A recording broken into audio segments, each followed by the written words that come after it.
মূলত আজকের এই মানববন্ধন কর্মসূচিতে এসেছি। আমাদের তিনটি দাবি, সেটা হচ্ছে ওষুধের মূল্য কমাতে হবে, ওষুধের যে মূল্য বৃদ্ধি হচ্ছে একদম র্যাপিডলি যেভাবে মূল্য বৃদ্ধি হচ্ছে তার মূল্য কমাতে হবে, এবং ডাক্তার সাহেবরা যে ভিজিট নেন সেই ভিজিট কমাতে হবে, এবং ডায়াগনস্টিক সেন্টারে যে সমস্ত স্বাস্থ্য পরীক্ষার জন্য বিভিন্ন পরীক্ষা নিরীক্ষা করা হয় সেই টেস্টের মূল্য কমাতে হবে। সেই কারণে আজকে আমাদের এই মানববন্ধন।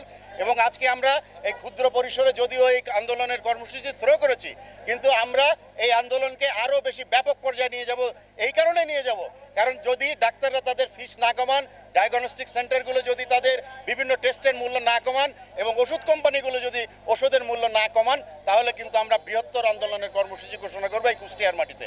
এই কারণে আজকে আমাদের এই কর্মসূচি। টানা সপ্তমবারের মতো বেস্ট টিস্যু পেপার ব্র্যান্ড হিসেবে স্বীকৃতি পেয়েছে বসুন্ধরা টিস্যু। যে সমস্ত অসাধু ডাক্তাররা যে প্রয়োজনও নাই কিন্তু টেস্ট ছিল, সেগুলো আসলে সে অর্থ ইনকাম করার হাতিয়ার হিসেবে এটাকে ব্যবহার করে, যেটা অত্যন্ত মানে দুঃখজনক, অন্যায় এবং ন্যাক্কারজনক কাজ। আমরা সেই সমস্ত ডাক্তারকে বলবো যে আপনারা এই সমস্ত কমিশন বাণিজ্য বাদ দিয়ে আপনারা রুগী দেখেন, মানুষদের কাছে টাকা নেন, সমস্যা নাই, কিন্তু যার কোনো যে টেস্টের কোনো মূল্য নেই, যে টেস্ট প্রয়োজন লাগবে না একজনের চিকিৎসার জন্য, সেটা কেন আপনারা দিয়ে সে মানুষের কাছে টাকা গ্রহণ করবেন? এটা আমরা তীব্র নিন্দা এবং প্রতিবাদ জানাই।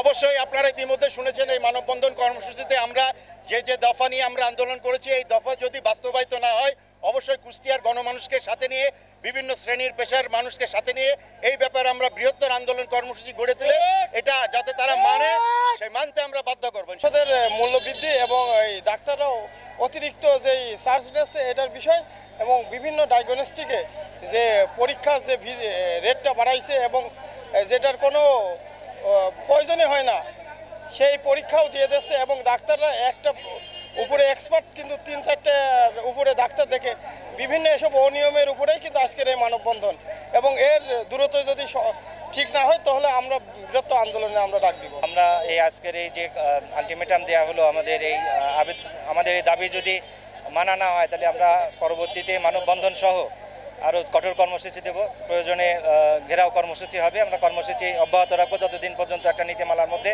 এই চিকিৎসা ব্যবস্থা না আনা